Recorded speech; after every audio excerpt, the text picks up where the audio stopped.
Potential major Bitcoin signal is flashing, which is that we're having massive inflows, especially yesterday, into Bitcoin ETFs and institutions buying, while apparently early whales and retail are selling. Could this finally be that transfer of wealth that we've been looking for in the Bitcoin space, showing its face? We're going to discuss this and everything else happening in the market and crypto news, of course, with Tillman and Andrew, but with a very special guest, Matt Hogan.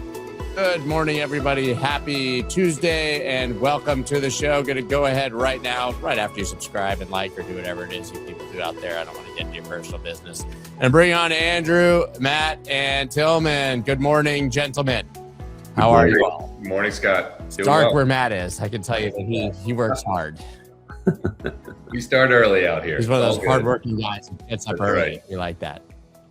All right, so this one kind of shocked me when I opened up the terminal this morning and by terminal I mean my phone, but I wanted to sound like I was a Bloomberg analyst.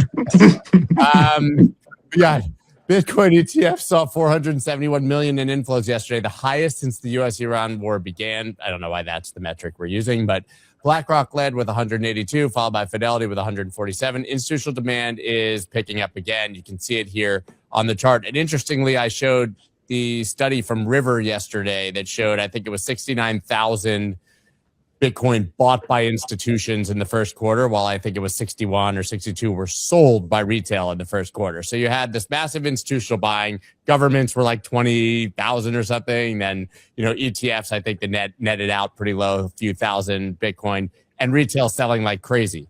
So what's going on here?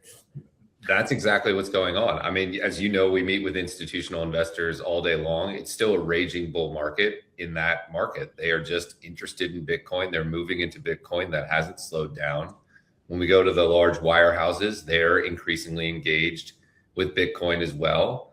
It really is a tale of two worlds. They're not that concerned about the quantum threat. They're just seeing this as a natural cyclical opportunity to allocate.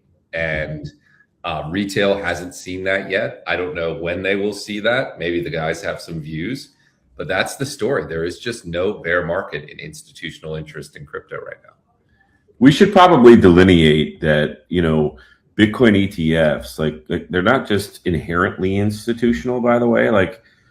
Retail money is going into those ETFs. It's just different retail money than, anonymous, funny looking avatar crypto Twitter people. Okay, there are different segments of the market. These are people that have accounts at Morgan Stanley, UBS, Merrill Lynch, and Wells Fargo. Those people are allocating to Bitcoin, and those are the majority of the flows. It's not just some sultan of Saudi Arabia that's dumping $100 million into IBIT on any given day. It's thousands upon thousands upon thousands of people making additional allocations to the Bitcoin ETFs.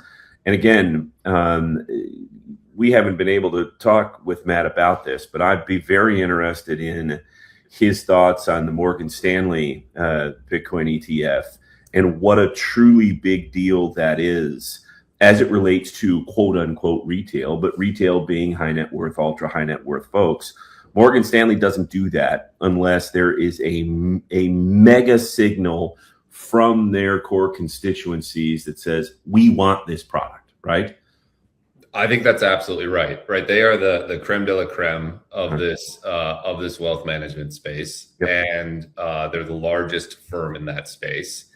And they haven't launched many ETFs. They haven't put their name behind many ETFs. I've said this before. I think it's a big difference between allowing your clients to access third-party ETFs versus launching your own ETF with your name on it. Yeah. And I think it does speak to that demand.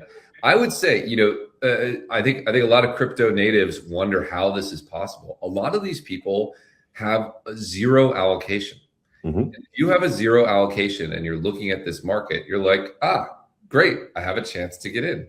Right? You have none of the emotional damage of the up and down and the pain of the last few years. You just see it strictly as an opportunity. So I think this is a trend with legs for years. I mean, the Morgan Stanley ETF isn't even out, right? It's coming. And I think it's a really big deal. Yeah, I would echo that. I think if you measure, corporate adoption as a percentage, I mean, the 1% to 3% allocation, I think, is kind of unarguable at this point as a hedge. I think most people that have heard the narrative believe that, but now they have to put it in practice. And I think that's where we're going to see a large catch up. I don't think that many companies have tackled this. And I think that we're going to, something that always is pressing to me is, if you do have zero allocation, like Matt said, it's one of those begging questions: what other asset can provide me all the coverage points, all the asymmetric upside, what Bitcoin can provide you? They're really, after you do your due diligence, some takes years, some take very, months, but at the end of that, that educational process, there is no asset like Bitcoin. And so you come back to the realization of, oh, I've got to do something. And I don't even think we've begun that journey. So I think this rising tide floats all ships, both from retail, as like Andrew just pointed out, there's retail mass adoption happening, or systematic adoption happening. But I think also from a corporation perspective, it's the only way to rebuild the middle class of America, in my opinion, as quickly as we need it to be rebuilt, is to educate small businesses as to how to save money in Bitcoin. Some you could justify a way larger percentage than 5%, 10%, 15%, based upon their cash position and what their overhead costs are. And some you can't. But Michael Saylor is a great example of taking a business that's kind of dying on the legacy front and reinventing themselves. That's one example. That's a very extreme example, but there's a huge spectrum there that can help small businesses as it relates to Bitcoin. Yeah, I absolutely agree. I'll add one more thing from the sort of institutional corner, a story that I heard when I was talking with top 50 endowment a few weeks ago that had allocated into the space. And the reason they allocated was that their peers were allocating.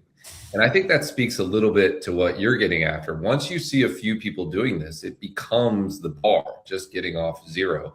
And they had made a sizable allocation just because they didn't want to be off beta compared to their peers, the other endowments in their region who had allocated as well. And that's another way that this sort of spirals out. Matt, do you think that when we see a spike in inflows like this, I mean, we've talked about inflows and outflows forever, but yesterday was really sizable, right? Over 400 million. Is that because some random large entity finally allocates? Because it doesn't seem to necessarily track price directly. We had a nice little spike yesterday, but when we're moving between 67 and 69,000, it doesn't seem like these huge ETF spikes are really shown in the price. Yeah, I think those one-day spikes, and it was concentrated in 3 providers.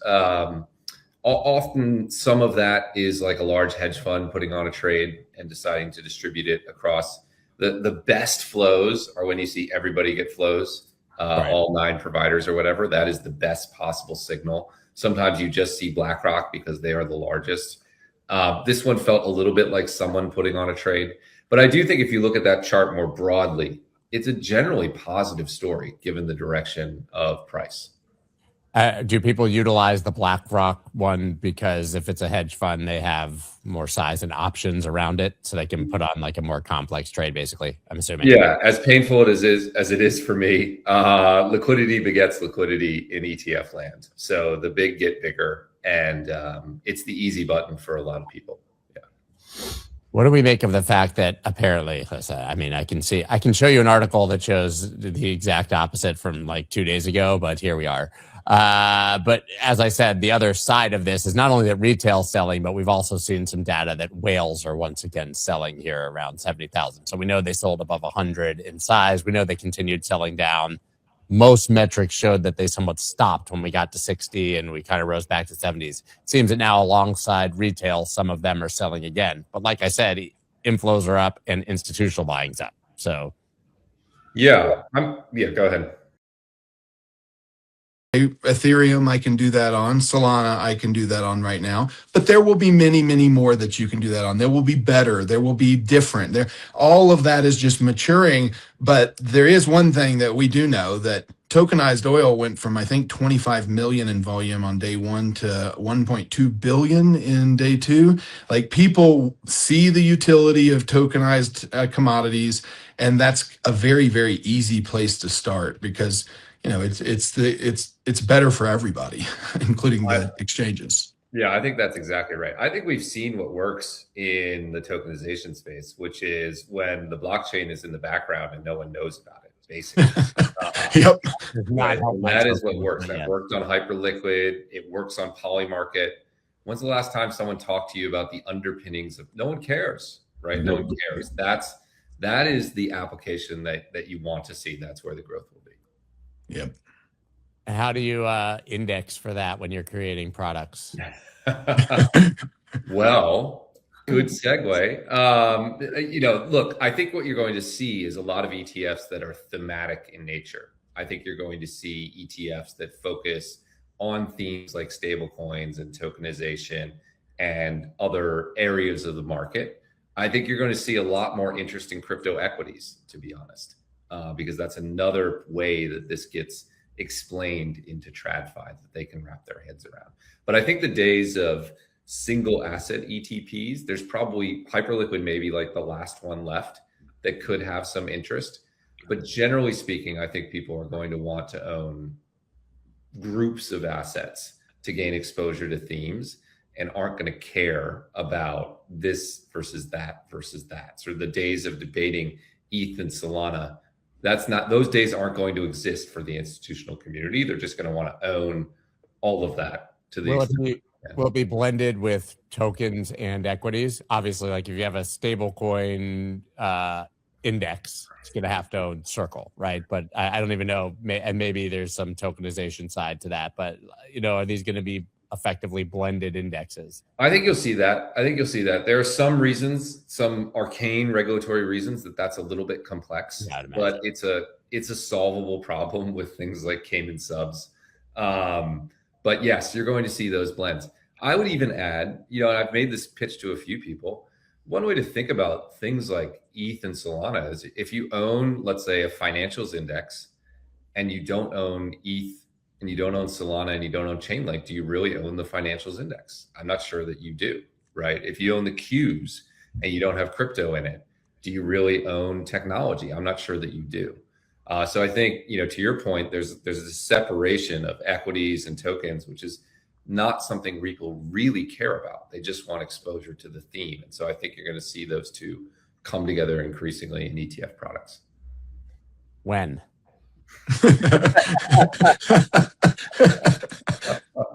I can't give you my layout, Scott. I fear my competitors might be listening, but when, look, it's high on our mind. Yeah, exactly.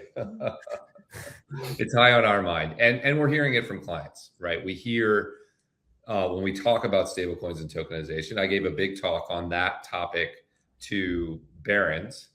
The Barron's top RIA conference, like their 100 largest RIAs. At the end, I have this complicated slide that says how to invest. It has like 12 things on it. And it's a terrible slide, but that is the answer to how to invest. Like there is no one answer. You can't just buy one thing. It's like buy these 5 crypto assets and then you want some Circle and some Robinhood and some Coinbase and whatever. I would love for that slide to just have a ticker. So we're working on it. Yeah, that makes sense. Yeah. Andrew, I think you're about to say something. Yeah, I mean that's classic wealth management, right? The reason why Matt's like, I wish this slide didn't have 17 things on it is because I know my audience is thinking, I don't really want to have to. I don't want to have to explain this to my 68-year-old client who doesn't know what any of this means. How many phones come up at that slide and they start taking pictures during? Right. 100%. It's absolutely right, and these guys are busy, right? Yeah. I've said this before, but the average wealth manager spends, I think, 8% of their time on portfolio construction. Right. And if crypto is 2%, it's 2% of 8. Think about how many minutes a week that is for them to think about this space. It's like rounds to zero. So they need something easy. That is the solution that works for them. Yeah, in that world, assets under management is the game. It's basically the 92% game. So what do they spend 90% doing? Talking to other 68-year-olds with lots of money to bring them into their practice. And so, yeah, I mean, there's a reason why in wealth management that there really are no more guys that are sitting at their computer, picking out allocations for subsections of they farm all that out to folks like Bitwise, frankly. Yeah. And so, yes. So when, to Matt's point, when he's got a slide that he doesn't like, he knows why he doesn't like it, because the audience is like, oh boy, I wish this was simpler. Well, it's just like what we were talking about. It's like the complications of this industry and this sector have been a giant hurdle for people that they don't want to go over, and so making it easy and combining one thing that y'all are talking about that's really fascinating to me, and just from an economic outcome perspective and modeling perspective, if you're able to combine through ETFs exposure to real world businesses that have tremendous cash flow, for example, or tremendous IP value off chain, real world value. And then you're able to combine the upside of exposure to pretty much a broad array of emerging technologies on the blockchain side.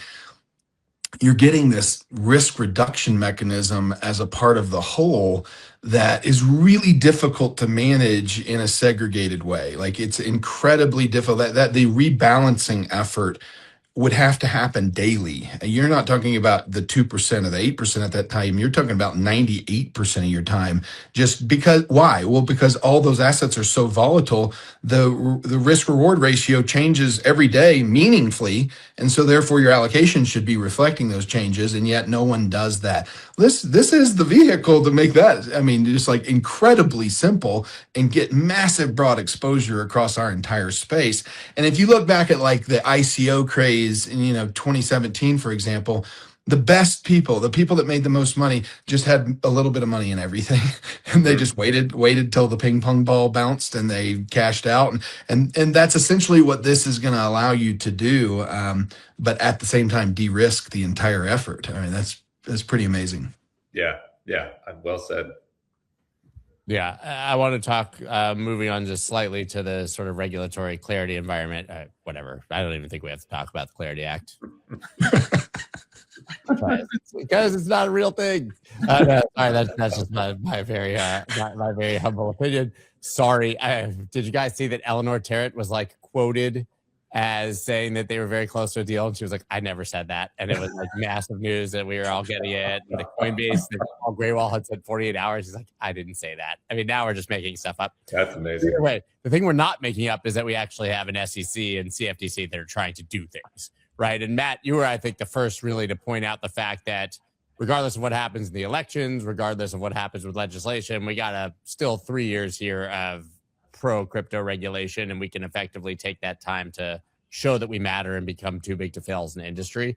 But here he's floating reg crypto for fundraising. And this is like really one of the things we've been looking for a lot of clarity on, basically saying, how can you raise money for a crypto company, for a token? How can you do an ICO? Things that you would have never obviously heard under the Gensler era. And he's saying that we're getting close to a proposal for how this would be done. So, I mean, maybe just shifting to some positivity here, regardless of what's happening on the legislative side, it seems like we're going to get a lot more clarity from the regulators, and that's going to continue to be a trend for years to come. Yeah, I mean, imagine this headline 4 years ago. The market would have been, the God candle to the upside. This is an incredible thing. And we do have this unique 3-year window to really prove that crypto matters. I think it's going to I think there's an opportunity for people who are following this, because I think people have such bad memories of the worst parts of the ICO effort and such bad memories from that era of crypto that I bet they will be skeptical of these new efforts under this Reg Crypto offering.